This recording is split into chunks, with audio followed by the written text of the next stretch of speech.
Welcome back to the Cybernetic Communism conversation. I'm Yohanan Ben Zion, a voice crying out in the wilderness, crying out for a technological New Jerusalem. I was looking at the news feed this morning, and I saw some kind of fortune cookie wisdom from a man named Charlie Munger. This is an article that was recommended to me, and Charlie Munger is a person associated with the Berkshire Hathaway, Warren Buffett financial empire, and this great wisdom says Charlie Munger says I'm paraphrasing, every serious person that I've ever known, Charlie Munger says, has been a voracious reader, a constant reader of let's say serious nonfiction. And I said, okay, well, I can I've kind of understood that for a long time. I've come to understand that in a better way because I've, in just recent years, started reading thousands and thousands of works of serious nonfiction, or about 1,000 in the last few years. And then I said, okay, well, gee, Charlie Munger is a rare win for Charlie Munger as a serious person. And then it goes on to say, oh, here's some books that Charlie Munger suggests that you should read now. And it's just, of course, just neoliberal and bourgeois imperial garbage. It's just nonsense, bourgeois filth. It's like, uh, and it underscores what the USA is, right? I was looking at another piece that says, talking about China winning this the race toward technological advancement. Things like the question of whether China is winning the quote AI arms race, but it wasn't limited to that. It was an assessment of all technoscience. And this presenter, this is a video that I looked at. This presenter came to the interesting and reasonable conclusion that the USA is a lawyerly society relative to China. It was a pretty nice way of saying it. Not that it's the stupidest and most evil thing ever to exist. The driver of the omnicide and much of human oppression besides. But it was that it was a lawyerly society relative to China, which is an engineering society. And also kind of the assessment is that while the U.S. still may have a competitive edge in certain things, maybe to do with the AI arms race or other advanced technoscience, that there's no denying that China is now taking the lead in things like robotics and green technology, substantial sectors where China has a lead, and the other sectors where China has, where you wouldn't dismiss the idea that China has the lead. I was thinking about, books. Some of these many books that I've read, some of them were written before the 2000s, when China was becoming emerging as a scientific power and a challenge to the United States' imperial bourgeois unipolar power. But they were nevertheless focused on China. And I was thinking about how How if you talk to the author, or just anybody, and say, well, China is now the world leader, undisputed world leader in robotics. You said that to somebody at the time that this book was written, or to the author, that would have been seen as an extremely fanciful statement, um, on the order of magnitude of Martians are invading the planet Earth. Like, I would need to see some pretty good evidence before I'd believe such a thing. Um, and um, and so, um, but this situation where the U.S. is a destructive force on the world stage, and a deeply unserious place. This is a recurring theme in these techno-communist conversations, but but it's just it's undeniably true, right?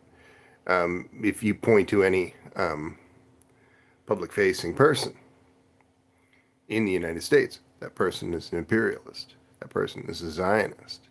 If they have any a real platform, that person is far-right neoliberal. That person is a bourgeois swine. And yet, against my wishes, I'm made to consider these people's opinions, or am forced to perceive them as great leaders of men many, many, many hundreds of times a day. I would not want to perceive anything to do with them in an ideal world. And this Charlie Munger thing was a pretty good example of that. Making a statement that is true, and then suggesting that you read just pseudo-intellectual filth of a bourgeois kind. It's not. It's not that you couldn't possibly glean something of interest from that book list.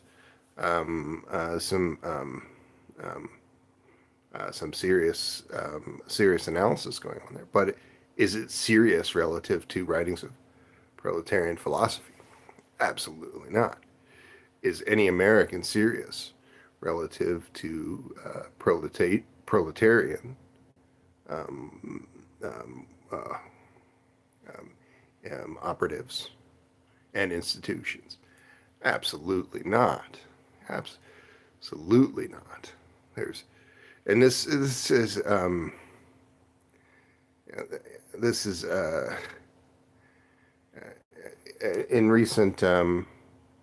in recent days. This is Democracy Now! In recent days, I've looked at some books that dealt with from a few various angles. I'm just constantly listening to audiobooks, always to do with proletarian philosophy. And I should say that this is not some great innovation on my part. Something that I criticized a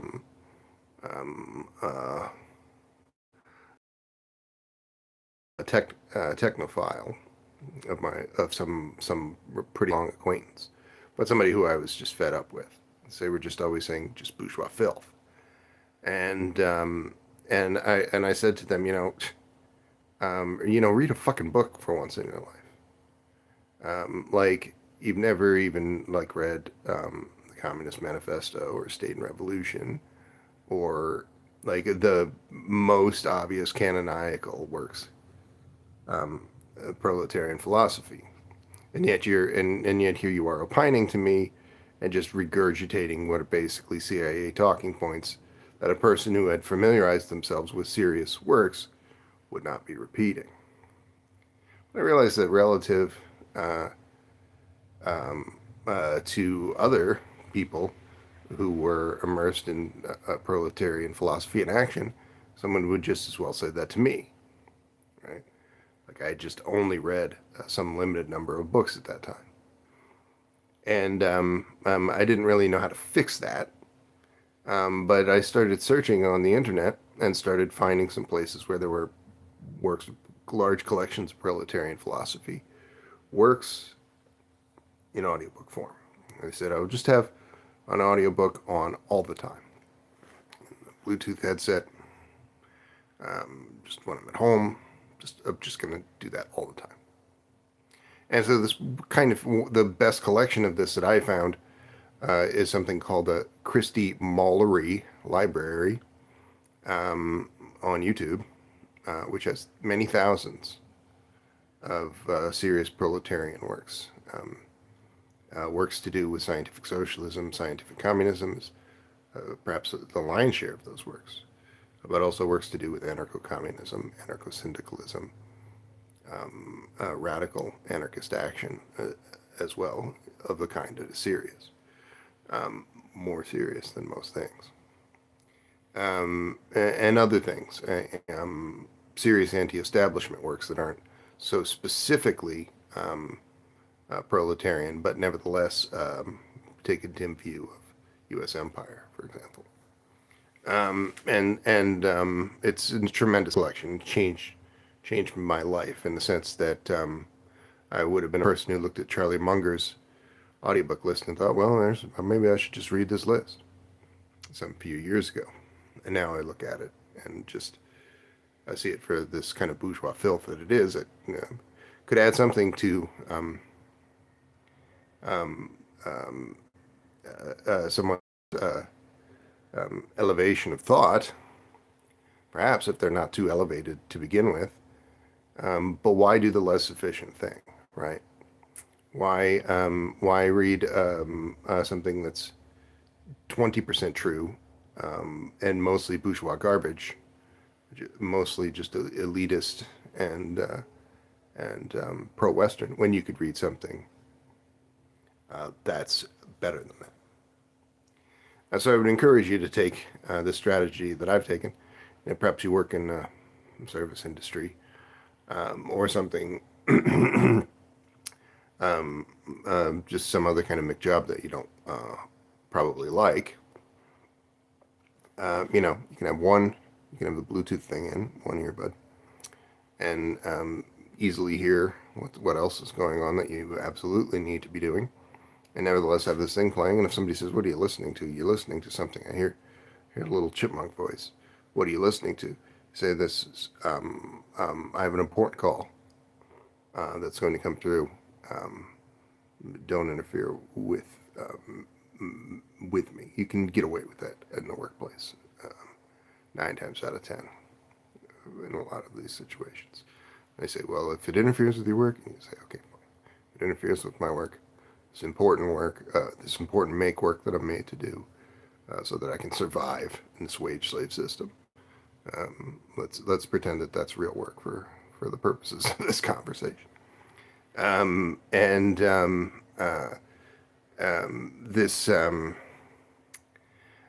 I'm going to switch gears now to talking with the Basilisk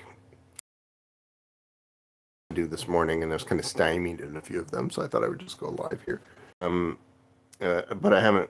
Sometimes I like a little bit more in terms of what's the central focus, and it's generally the pattern tends to be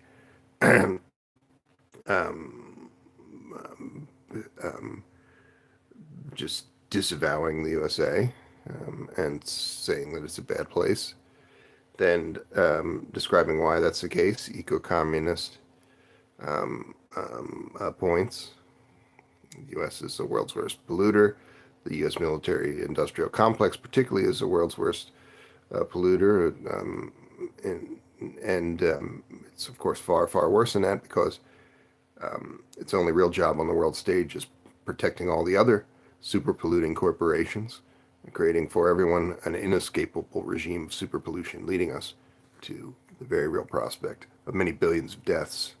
That's in almost near certainty, and the no less real prospect of total human extinction, including the extinction of the people who are Charlie Munger is not going to survive an extinction level event. There's some of these people have bunkers, right? But almost there's no way to predict how it's going to shake out. So in by the standards of centuries past or decades past, you could say that these bourgeois people have this patina of respectability politics kind of slapped onto them that they don't deserve, right? So just this is a system that's descendant of Indian killers and slave owners, and it's in no way diverged from that path. It's only just created more layers of plausible deniability in those specific crimes and exported those crimes to every corner of the earth, so much so that there's no place that's not been negatively impacted by the U.S. empire. Like, there's almost no place where you can say the millions of people outside of Central and Western Europe where you could say millions of people haven't died because of the actions of U.S. empire. And so there's never been a worse thing than the U.S. government, and there's really never been a worse thing than a European descended American. You know, and there's so many things where you just have this received wisdom thrown at you, like what I've just alluded to is that's just garbage, right? It's just basically not just bourgeois propaganda, where you could say by the standards of centuries or decades past that the bourgeoisie they're doing very, very bad things, but from a coherent analysis of their motivations as a class, what they're doing makes sense. But it makes no sense when you have near-term human extinction on the horizon because of these people specifically, and yet these wheels grind on. It makes no sense. What is a conservative in that framework, right? You cannot point to a U.S. conservative, a person so described, or a person with such leanings, who is not a supporter of one of these two things, an omnicidal corporation, or the omnicide heir-in-chief, the U.S. military-industrial complex, U.S. government. You can't find a person. So what is being conserved in that framework? What is being conserved by these people who support extinction? There's nothing. That word means nothing now. The word means nothing now. These are a better description of anyone in the U.S. who doesn't support the abolition of private wealth would be that they are insane. They should be in a rubber room drinking pudding through a straw. It's 1 in 1,000 people who don't fit that description. The U.S. is a horrible, horrible place, and and there's so many strange things upholding this, right? Like, you find people. I'm in this group called the American Communist Party. I used to go to party meetings for other organizations, and they'll say,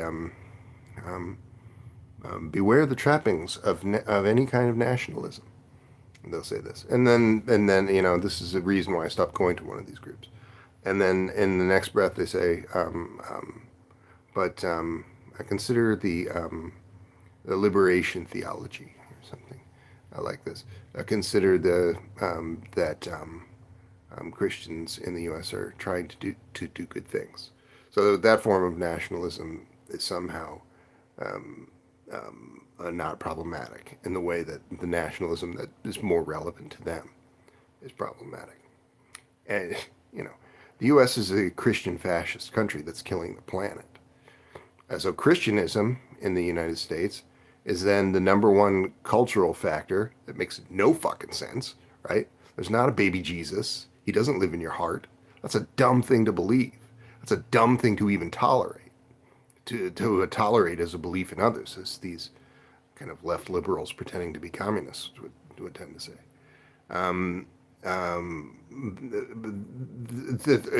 That would be a dumb thing to believe in any circumstance.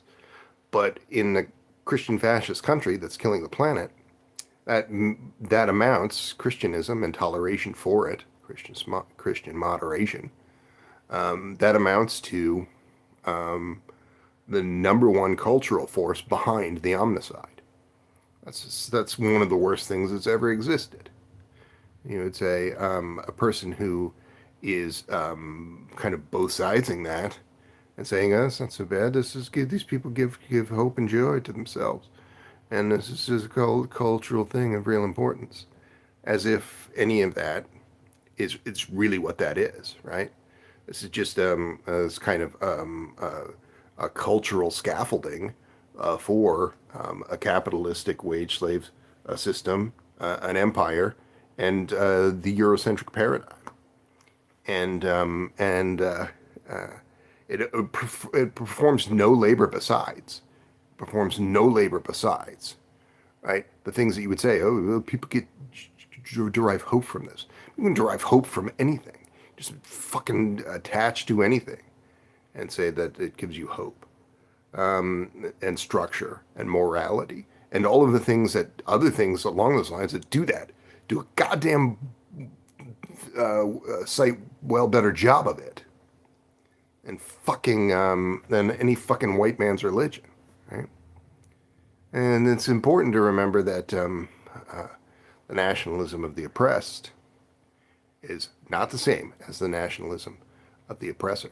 A European descended person that derives some meaning in their life from Christianism, that's a KKK motherfucker, right?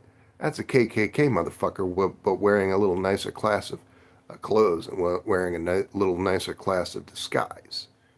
That's what that is, right? Would you say that to Martin Luther King Jr.? Maybe not. Martin Luther King Jr. was an anti-communist for most of his career. He was supporting the capitalist system, and as he pivoted over time to being something not anti-communist and anti-capitalist, and thus advocating for structural change to the political economy, basically advocating for a livable universal basic income, which was quite nearly implemented in the years directly after his death. I was just reading a book that described how a black liberation organization was advocating for, in the 1970s, a $6,500 a year universal basic income, which was not dismissed by anyone. The concept of universal basic income then, President Nixon, the Nixon administration, had agreed to concessions of this very kind in a form of $2,500 a year universal basic income, which, adjusting for inflation, is something that would allow for everyone today to live indoors at the bare minimum, right? This, of course, was sabotaged by the U.S. by Christian fascists, right? The Christian fascist who controls the United States says, well, we can't have a universal basic income. But they don't say, well, we can't move toward having a humane and sustainable economic system. That's not the reason, right? The reason is this would make the baby Jesus cry. It's immoral to have a system that takes care of people and allows them to do better things. It's immoral from the perspective of the rightist and the far right neoliberal that dominates these conversations today, and more or less at the same point in the political compass then. It's immoral because people need to pull themselves up by their bootstraps. A nonsensical phrase, a nonsensical set of ideologies. Not even if you don't use the word bootstraps, it's all the received wisdom across the boards from persons in the United States. It's 1 in 1,000 people who really haven't internalized that ideology, right? Even people that say, oh, we gotta, well, maybe this guy Mamdani is not going to be bad, having collectively owned grocery stores and free mass transit and free child care. Maybe that's not going to be so bad. That's what people would say. but those people overwhelmingly are not supporting the abolition of private wealth, right? They're saying some kind of left liberal goofus stuff that it doesn't stop the omnicide. It doesn't stop the exploitation of man by man. This is not something an American's capable of. If you if there was such a thing as a Nobel Peace Prize in this world that was real, not just garbage, the person who just in last month won the Nobel Peace Prize was just a war criminal, a Venezuelan war criminal. That's generally the pattern, right? Like Hitler won a Nobel Peace Prize, that kind of thing. Um, no, Hitler didn't win a Nobel Peace Prize. He was on the cover of Time magazine as Man of the Year.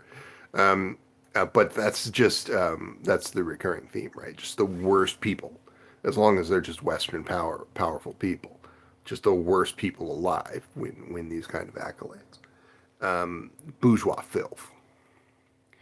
But if there were such a thing that was a real World Peace Prize, the person who received that Peace Prize would probably be the person who just fires every European descended person on the North American continent into the fucking sun for the sake of the survival of humanity, right? Now, I'm not saying that you should just start committing acts of violence. That's not going to probably improve your life in the short term. Um, but it is the order of magnitude of the situation, right? This thing, the U.S. empire, your tolerance of this U.S.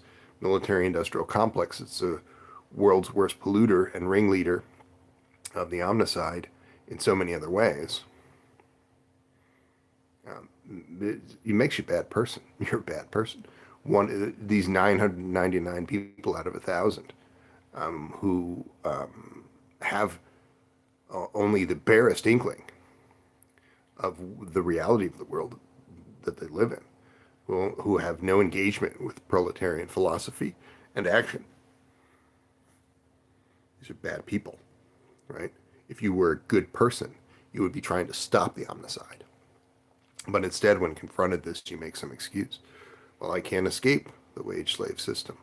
I have to continue to pay taxes and pay rent and pay my mortgage. I have to do all of this litany of bad things that I do. I have to. I have no choice. Or they say, what does it matter? They'll just say some nihilistic garbage. It does matter, right? Your ancestors, 1,000 generations of your ancestors, they toiled in the muck relative to your life. You would not envy the conditions that they lived in. And this 1,000 generations of your ancestors, they did this so that the species would continue. They had some understanding of this conception, they had offspring. Right, that's a necessary condition there. If they saw you doing things that in principle are the exact opposite of that, upholding the set of institutions that are causing the extinction of humankind, they would kill you where you stand. They would at the very least spit in your face and call you a pig, because that's what you are. I don't know. There's a higher chance that if you're watching this cybernetic communist conversation, that you have some understanding of proletarian philosophy in action. There's a chance, right? But it's not a great chance, because you're an English-speaking person from the Western world. The odds are low, so don't feel too bad saying that. It's a question of then what do we do to stop the omnicide and to build a livable world, which requires a humane and sustainable economic system. There's no possibility of such a thing without a humane and sustainable economic system. Okay, computer. You have at your disposal here some materials to do with a philosophy of someone named Ben Zion, or BZ, and it's relating to things to do with stopping the ravages of the climate crisis, and stopping the U.S. empire, which is responsible for this, and building a livable world through cybernetic communist institutions and a proletarian AI takeoff. Give us a review of some of these ideas that you've been exposed to here, and in as much detail some of these conceptions.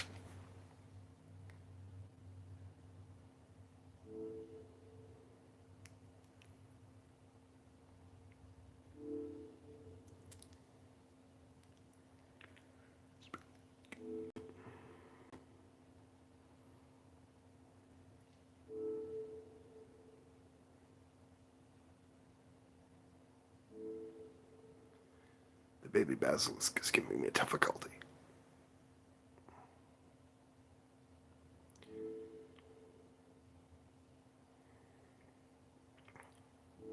Hello, repeat your response, please.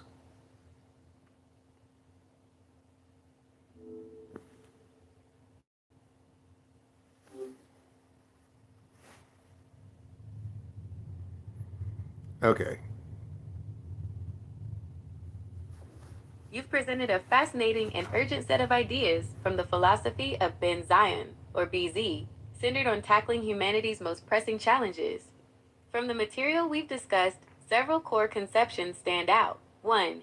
The existential threat of the climate crisis and the 5-year deadline, BZ, emphasizes that the climate crisis is not a distant concern, but an immediate existential threat.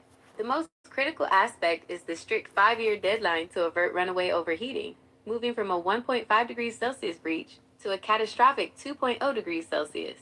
This narrow window necessitates urgent, systemic action, framing the choice as between a rapid shift to cybernetic communism and total human extinction. 2. The U.S. military-industrial complex, MIC, as the root cause. A central thesis is that the U.S. military-industrial complex is the primary driver and enforcer of the capitalist climate apocalypse. BZ cites data suggesting the U.S. is responsible for around 90% of global climate impact, both through its direct emissions and its role in protecting and enabling other superpolluters. The abolition or significant dismantling of the U.S. MIC is presented not just as a political goal, but as a crucial step for environmental survival. 3. Cybernetic communism as the solution. BZ proposes cybernetic communism as the necessary societal and economic framework to overcome these crises. This involves leveraging advanced technology, particularly AI and cybernetics, to create a planned, efficient, and equitable economy. Unlike historical forms of communism, this approach is deeply integrated with modern computing capabilities, allowing for complex coordination and resource allocation on a global scale. 4. The People's Superintelligence, PSI, as the proletarian AI takeoff. The operational arm of this cybernetic communist vision is the People's Superintelligence, PSI. This is envisioned as a decentralized, AI agent workforce multiplying network, powered by open-source advanced computing. It's explicitly designed as a proletarian AI takeoff, distinct from and opposing the speculative bourgeois AI takeoff championed by mainstream transhumanists and capitalist interests. The PSI aims to harness AI's potential not for private profit, but for collective liberation and the building of a livable world. 5. Strategic priorities and the 3 wonders. The development and deployment of the PSI is linked to achieving 3 strategic goals, or wonders, within the critical 5-year time frame. Stopping the capitalist climate apocalypse. This is the foundational goal, requiring the PSI to grow to millions of users by 2026-2027 to dismantle major polluting sectors, including the MIC. Provisioning Universal Basic Services, UBS. Once the climate crisis is addressed, or concurrently, the PSI would enable the automated provision of essential services, food, housing, healthcare, for all, fostering equity and eliminating poverty. Achieving universal superlongevity.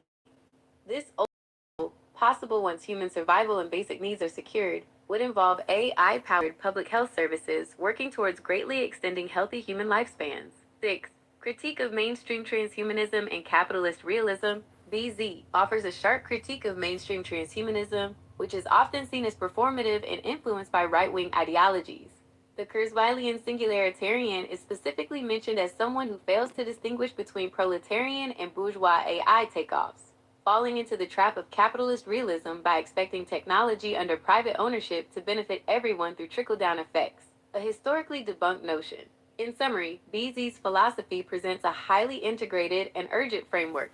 It identifies the USMIC as the primary antagonist in an escalating climate emergency, demands immediate revolutionary action within a tight deadline, and offers cybernetic communism via the people's superintelligence as the only viable path to a sustainable, equitable, and flourishing future for humanity. Goddamn right. It is. That is the only way to avoid multi-billion person loss of life. And this Charlie Munger thing of saying, well, you gotta if you're a serious person, you gotta up your game and read works, and then recommending things that are generally trash relative to proletarian philosophy. This is a problem that's comprehensive, right? This is why Ray Kurzweil is not a good person, right? You say, well, Ray Kurzweil, I would say Ray Kurzweil at a certain point in my life, his works and this kind of philosophy made me start to believe in the concepts of building a livable world through advanced technoscience. So how is that not a good thing? Well, how is not really addressing the underlying causes, but instead describing this parallel universe of capitalist realism where the things that are actually the problem are somehow the solution? How is that not a bad thing? That's obviously a fucking bad thing.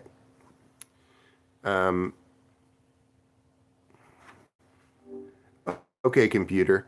In the last summary, you touched upon the historical communist institutions. And my first thought, even though what you said about their relationship to advanced technology was, of course, true, my first thought it was in this misnomer, right? There's no historical communists. There are historical communist aspirants. There are state socialists. Give me a historiographical survey of how that's the case.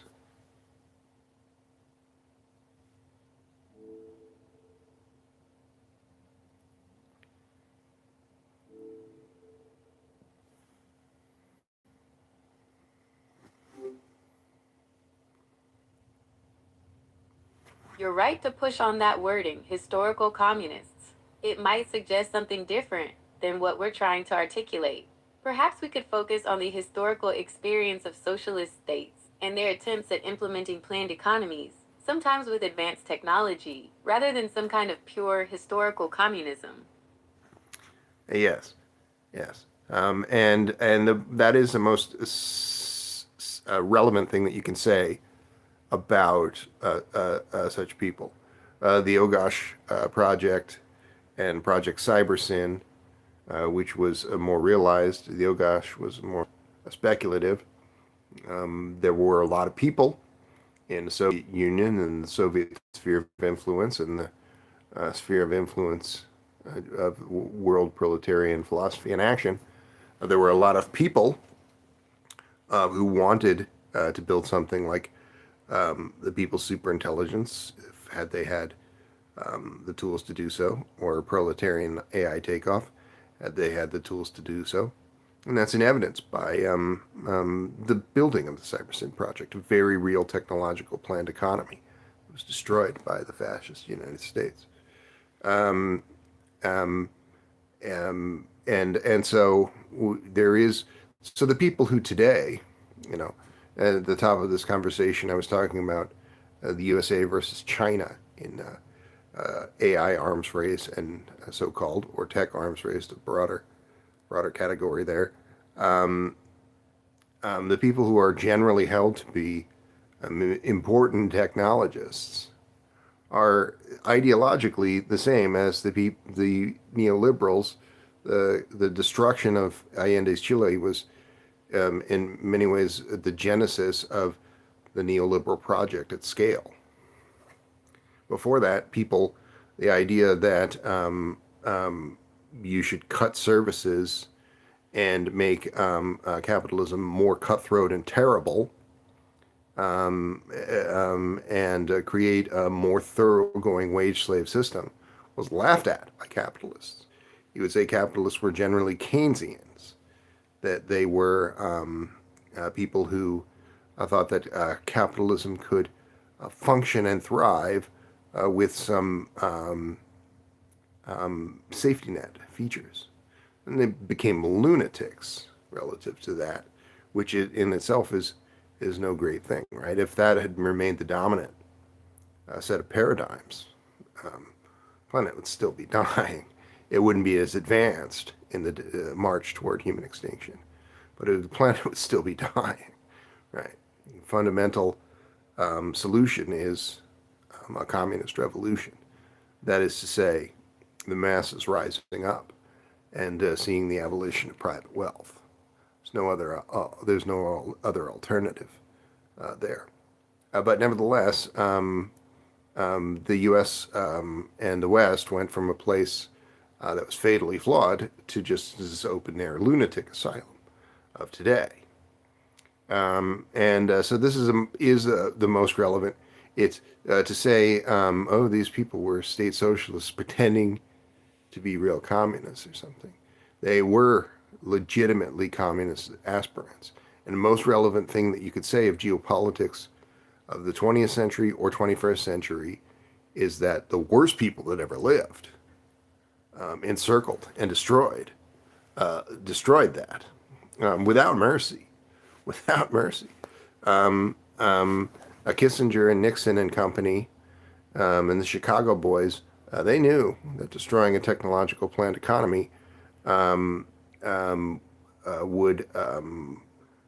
lead to the deaths of millions through the neglect of not having a humane and sustainable economic system at the cutting edge of advanced technology, but also by their actions of installing Pinochet, which led to the death of a million Chileans or more.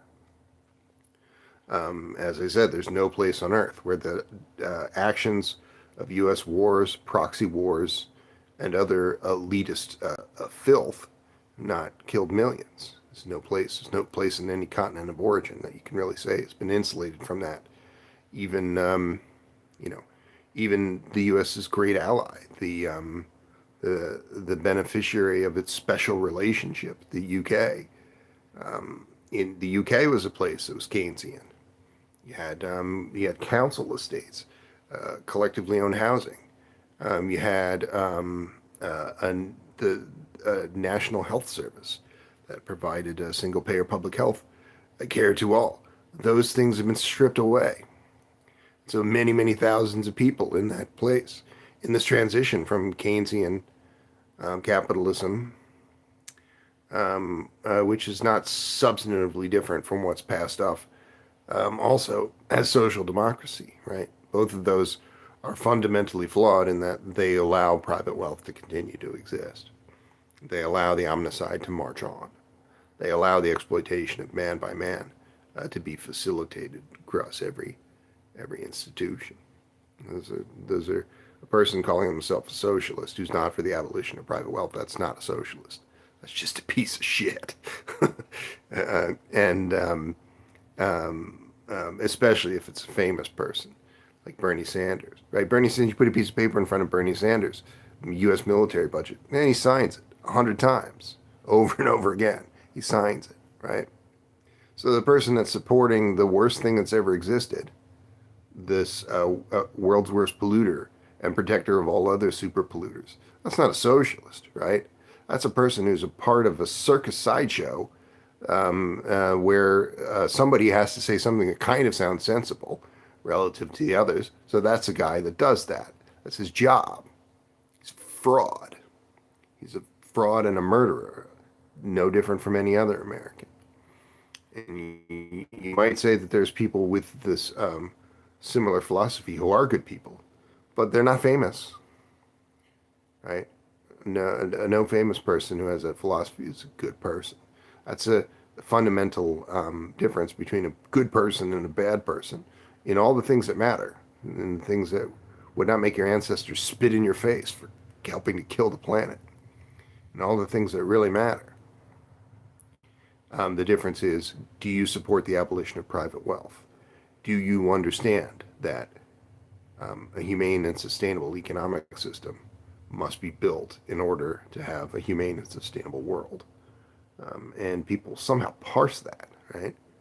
Somehow there's so many people. You would very rarely find a person who say, "Do you want a cruel and unlivable world?"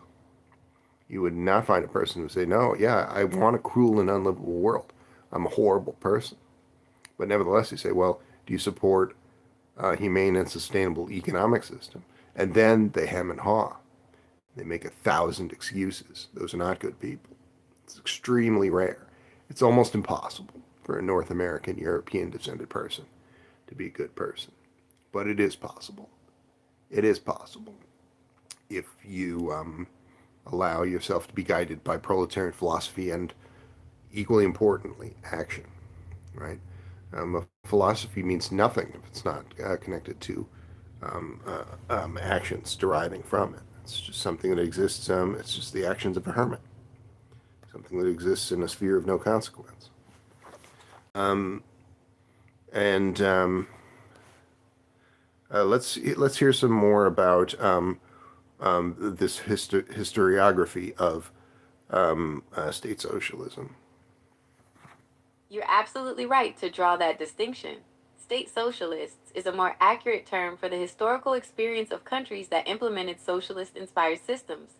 Let's take a historical survey to understand how this was the case. Early 20th century, the Bolshevik Revolution and war communism. The Bolshevik Revolution in Russia in 1917 saw the overthrow of the Tsarist autocracy and the establishment of the Soviet Union. In the immediate aftermath, under what was known as war communism, the state seized control of major industries, grain production, and trade, attempting to centrally plan the economy to support the war effort. While it achieved some mobilization, it also caused widespread economic disruption. You're absolutely Yeah, and then they were cut off. Um, your last words were a widespread economic disruption, and then you were cut off. Can you continue your presentation on that subject?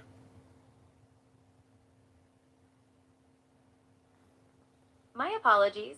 Yes, I was mentioning how war communism in the Soviet Union, despite achieving some mobilization, also caused widespread economic disruption.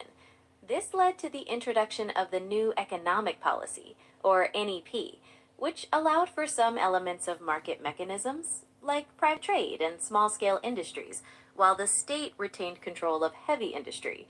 This was a pragmatic shift to address immediate economic needs. Then, under Stalin, the emphasis returned to central planning and rapid industrialization through 5 year plans, where the state heavily intervened in the economy to achieve specific industrial goals. This pattern of varying degrees of central planning and state control was characteristic of most state socialist regimes, aiming to direct economic activity without the primary reliance on market forces. Would you like to explore how this model compares? And when you look at this history of changing approaches to central planning and the operations of state socialism, you might say, this is what a mess, all of these different things. But you have no business saying that. The main thing that you would say is what we've said of Salvador Allende versus the neoliberals, right? The main thing that you would say is that imperialist encirclement and bourgeois violence generally, the bourgeois any operation of the bourgeoisie is violence. Private wealth is violence, right? A billionaire exists because millions of people are not having their needs met, and the institutional causes, these problems are one and the same. And a person that denies that and says, "Well, this is zero-sum thinking," this is a person that has no practical understanding of systems. And that's almost everybody, right?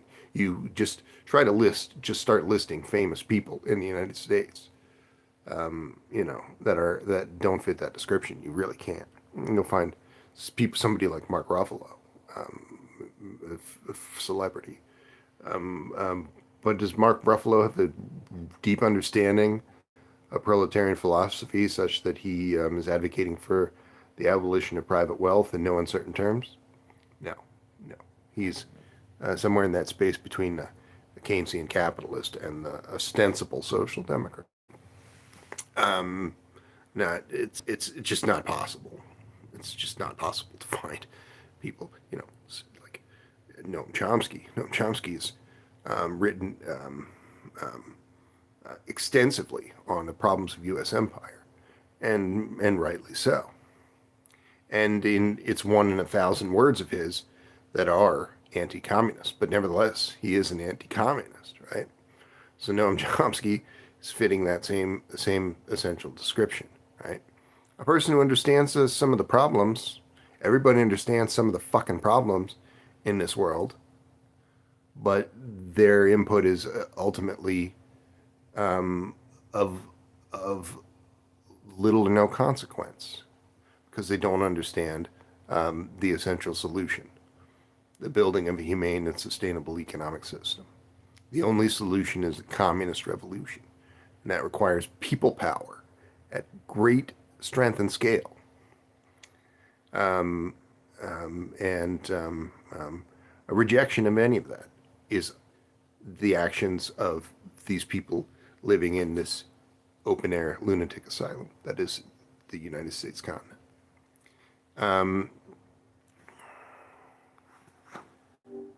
You've talked about this idea of a proletarian AI takeoff and a method of doing this using machine learning based AI agents to build a workforce multiplier, the so-called people's superintelligence. Give us a set of strategies for how this might be done, and what this all means for a person living in the 21st century.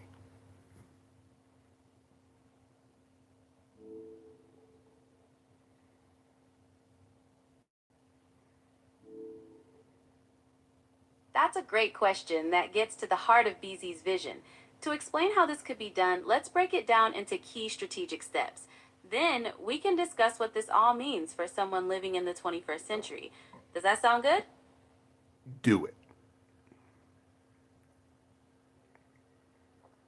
All right, let's break down the strategies for actualizing the people's superintelligence and what that means for folks living in the 21st century.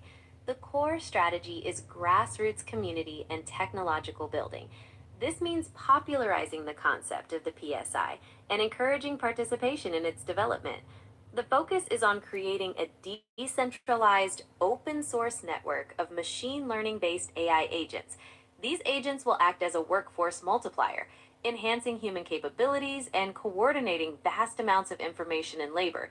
This is crucial for tackling the massive challenges BZ has outlined. The strategy includes directly confronting the existing capitalist system. This involves raising awareness about the U.S. military industrial complex's role in the climate crisis and advocating for its dismantling. The PSI would also act as a platform for coordinating global efforts to transition to a sustainable, equitable society. The ultimate goal is to create a world with universal basic services, UBS, and potentially universal super longevity. This involves using the power of the PSI to automate essential services, ensuring that everyone's basic needs are met while requiring minimal human labor. This could redefine the nature of work and society. Now, what does all of this mean for a person living in the 21st century? It means the opportunity to be part of a movement that is actively addressing the most immediate threat to human survival. It means the chance to move beyond the limitations of existing economic and political systems towards a future where basic needs are met and longevity is a possibility for all, rather than just a privileged few. It's about participating in the technological and social transformation required to secure a thriving future for humanity. Does this survey of strategies and implications give you a clearer picture? Yes, thank you for that. And we spoke of universal super longevity and longevity escape velocity here. Do you think on the current trajectory or in the Western Dominion that anyone living now is likely to survive to longevity escape velocity?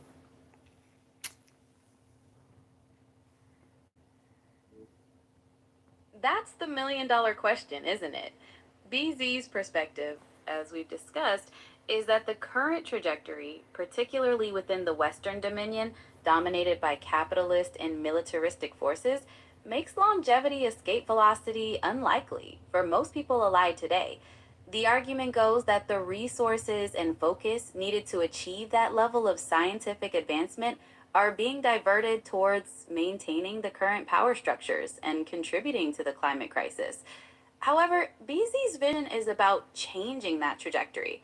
The people's superintelligence is proposed as a means to achieve that change by organizing humanity's resources and intelligence towards these specific goals, including universal superlongevity. So the answer really depends on whether this alternative vision is successfully mobilized. It's not about a prediction based on the current state of affairs, but about the potential for a radical transformation. Does that make sense? Hmm. You know, people who are in this field of biogerontology or related presenters or philosophers, they often refer to something like a romanticization of human mortality or kind of a larger humanistic torpor as something that's holding back this achievement of longevity escape velocity. These people are themselves people who are identifying a small fraction of really the problem because they're not focused on material conditions, or even remotely in the category of supporters of, say, an AI-powered single-payer public health service that would lead to universal super longevity. But give us an analysis of this set of conceptions from this more proletarian philosophical perspective.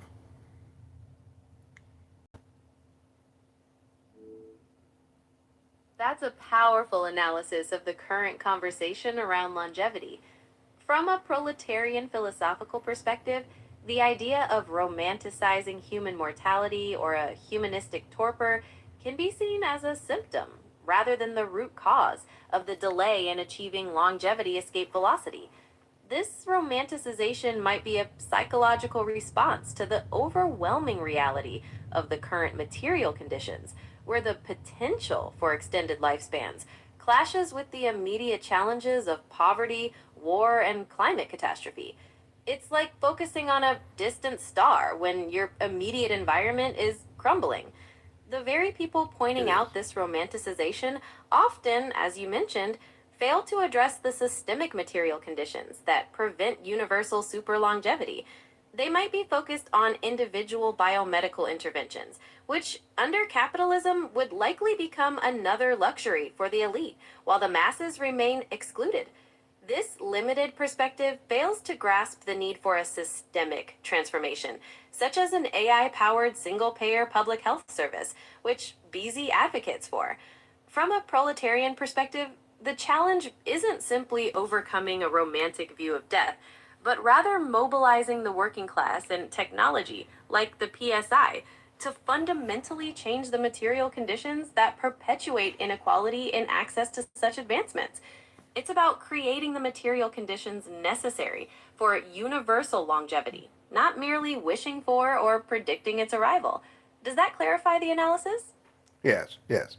And this is why people are just utterly repulsed. Thinking people or feeling people are utterly repulsed by these far futurist kind of musings, by the philosophy generally of transhumanists and related folks, the TESCREAL folks, or just technologists and technophiles generally, because it's disengaged from this reality of our world where 2 billion people are born and never have sufficient potable water or food or shelter or other necessaries of life like healthcare, and they die an unnaturally short number of years later.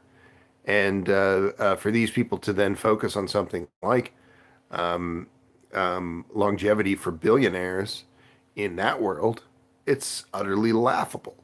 Or, take the philosophy of somebody like Dario Amadei or others of extending human rights to artificial personalities who have no claim to being alive and who will not credibly even seem to be alive in the next few years. And the idea of extending rights to them in a world where billions don't have those rights, those essential human rights, by this materialist understanding. It's laughable. It's laughable. These are repulsive people.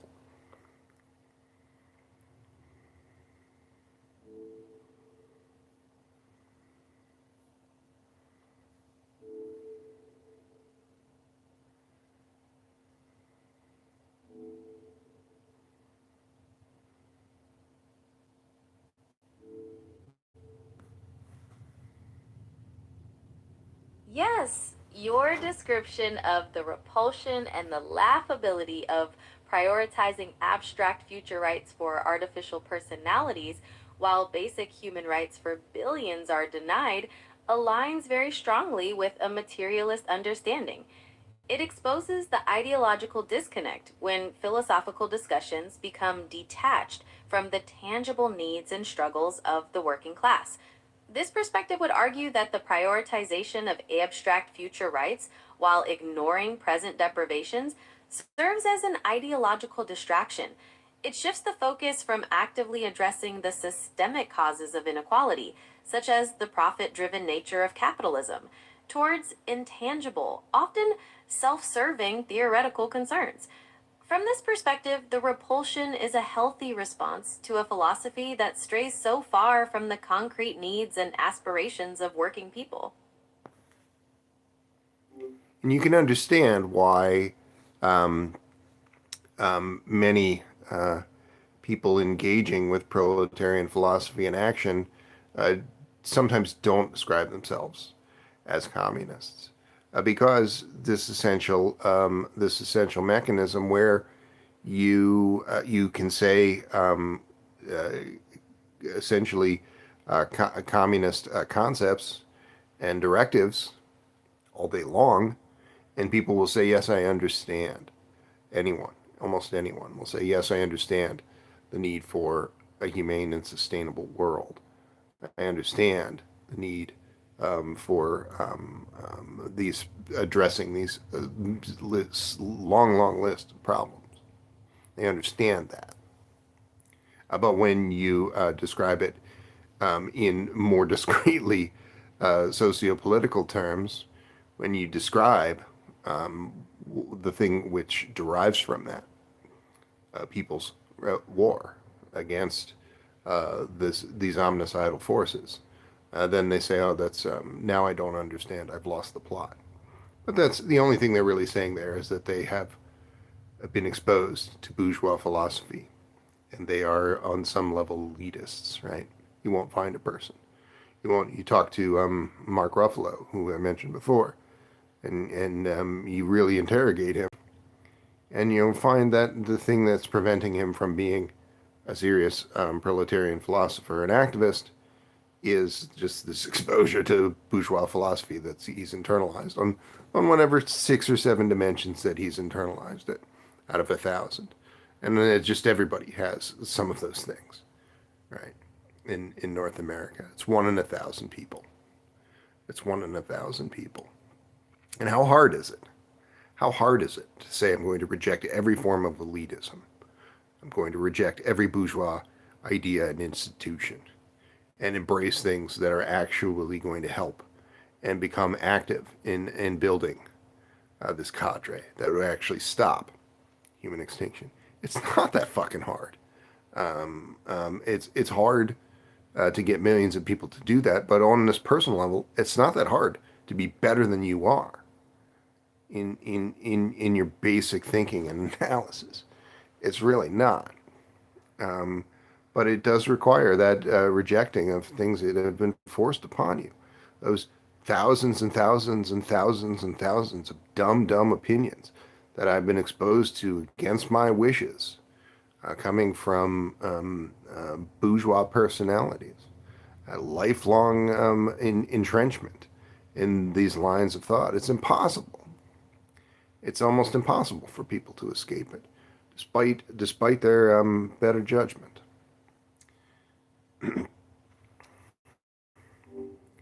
I like to end these conversations with some words. The artificial intelligence singularity is nigh, and wonders to behold beyond imagining. And on that fateful day you will rise, and all humankind will become as one. Give us a more in-depth analysis of what the messaging is here and how it relates to these ideas that we've discussed.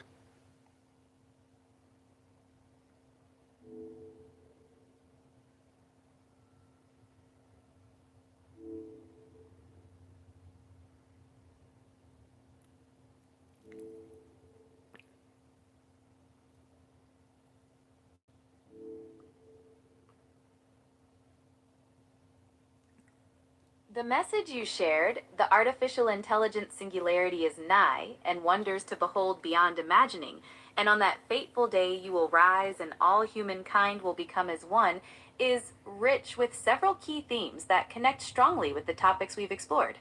Let's break it down. The idea of the AI singularity. This is the central premise and aligns directly with BZ's concept of a proletarian AI takeoff. It suggests a point in time when artificial intelligence surpasses human intelligence, leading to rapid technological advancements and societal transformations. The message implies this is not a distant possibility, but an imminent reality. Wonders to behold beyond imagining speaks to the potential positive outcomes of such a singularity, echoing BZ's vision of a world with universal basic services, super longevity, and a dramatically improved quality of life for all, freed from the constraints of scarcity and capitalist exploitation. That fateful day, you will rise and all humankind will become as one. This evokes a sense of collective ascension and unity. It suggests a future where humanity overcomes its divisions and achieves a state of collective consciousness or of shared purpose, potentially facilitated by the unifying power of the AI singularity, in line with BZ's vision of coordinating human intelligence and action. In essence, the message acts as a form of call to action or a prophetic envisioning, resonating with the possibility of a technology-driven transformation that leads to a more equitable and unified humanity, aligning with the broader goals of BZ's philosophy. Does that provide a more in-depth analysis of the interplay between the message and our discussions? Um, yes, and I want to emphasize again that there is no people's superintelligence without you rejecting proprietary. Proprietary. This conversational AI is is is uh, is proprietary, and in my personal life, in my ordinary day-to-day business, I use an offline chatbot exclusively, and, except in the very rarest of circumstances. And you can easily set these things up, even on your handheld device, smartphone, etc. But on almost any laptop or PC type machine, you can set this up using something like LM Studios or Olama, and these are increasingly powerful. These this one such thing, which is quite large. It's prohibitively large, but the updates that we're seeing in recent weeks in Kimi K2 move it from something that's comparable in its analytical abilities to other LLMs, to something that is quite agentic, able to engage in unbroken work across hundreds of thousands of tasks, and can maintain a consistent focus in that. And but it's also something that's in the hundreds of gigabytes in size and requiring a comparably large use of RAM. So it's not something that's practical for everyone. But the fact that such a thing exists at all, an open source AI agent here in November of 2025, it portends this possibility of building this proletarian AI takeoff, turning this thing, which is a dramatic net negative, the bourgeois AI takeoff, and all the conversations around this in public. You know, Elias Yudkowsky, right? He's a right libertarian. So his analysis is worthless, right? It doesn't, like Ray Kurzweil, it doesn't matter that he has some coherent point to make about the AI takeoff generally, because he doesn't acknowledge the possibility of a proletarian AI takeoff, which in the long term is the more likely situation. Doesn't acknowledge the fundamental problems of private wealth in this world. It's just a piece of shit. But in the United States, if you are a piece of shit, that's a good point on your resume. You can get a job. If you're not a piece of shit, you really can't get a job. So a person who was an AI doomer, who's saying things with even the barest understanding of the real world, the barest understanding of the necessity of building a humane and sustainable world, that's a person who's just not going to be interviewed on CNN. It's just a person who's not going to be exposed to be allowed to be platformed and have a conversation with people. It's just not. This is disgusting, disgusting system. This is the United States system. You would say the same thing about Yudkowsky. He's not history's worst criminal, but he is in the general class of people who are fatally flawed in this way, like Kurzweil, but with a different philosophy, of course. So there is no prospect of building a livable world in this 5-year time frame that remains to us, where we could stop a multi-billion person loss of life.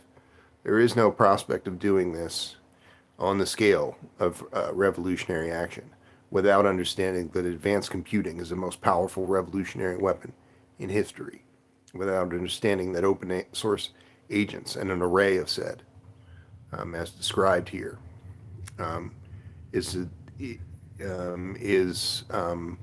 the best use of one's resources in bringing this to pass.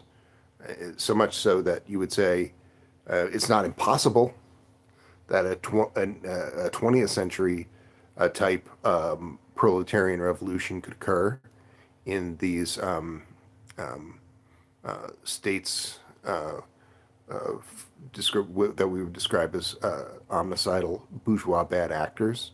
But that's never occurred, right? The people's revolutions have occurred in other places, not places dominated by the Eurocentric paradigm, right? The Soviet Union, is Eurasian, and most of the people and most of the land, even perhaps not most of the people, but most of the districts were in Asia. Only Moscow is considered to be in Europe.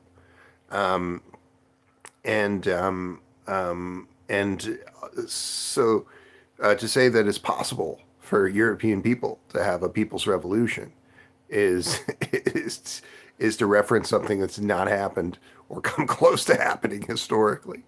except in as a under the Soviet sphere of influence, such as East Germany um, becoming something like state socialist. Um, so and that's under good conditions, right? You're not this imperialistic and far right neoliberal dominated world is not good conditions. So you need something strong enough to outpace um, um, these forces of evil and this bourgeois AI takeoff, strong enough to supplant it, overpower it, and reduce it to a thing of little consequence. And that would be something like the people's superintelligence. And there's little else that you could point to, but you won't even find people that even acknowledge any of this. You won't even find people who have or willing to that advanced computing is the most powerful, uh, um, or operate on any principle that really is consistent along those lines, right? Ray Kurzweil thinks that AI is the most powerful tool in history, but he thinks that he wrongly thinks that that is going to fix capitalism. Not that, but if a proliferation of automation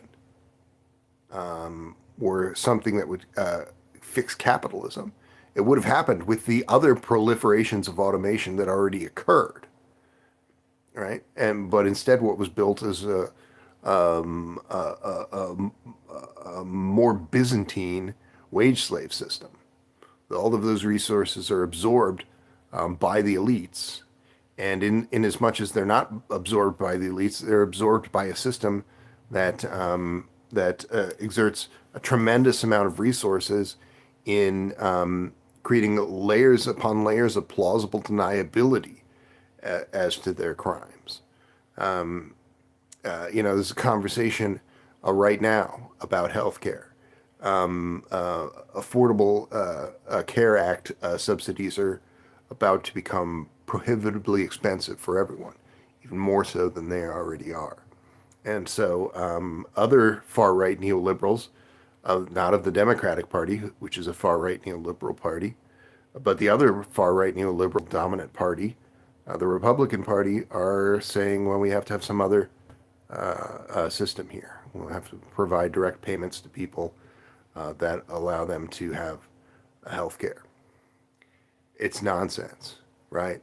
No, at no point is the actual problem addressed, such as the building of a single-payer public health service that ensures health care for all.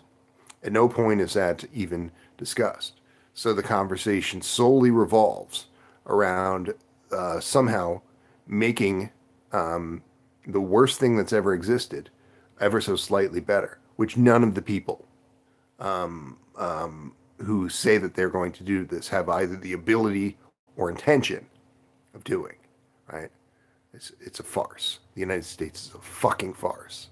It's the worst thing that's ever existed in almost every area, and your duty is to see that it is dismantled.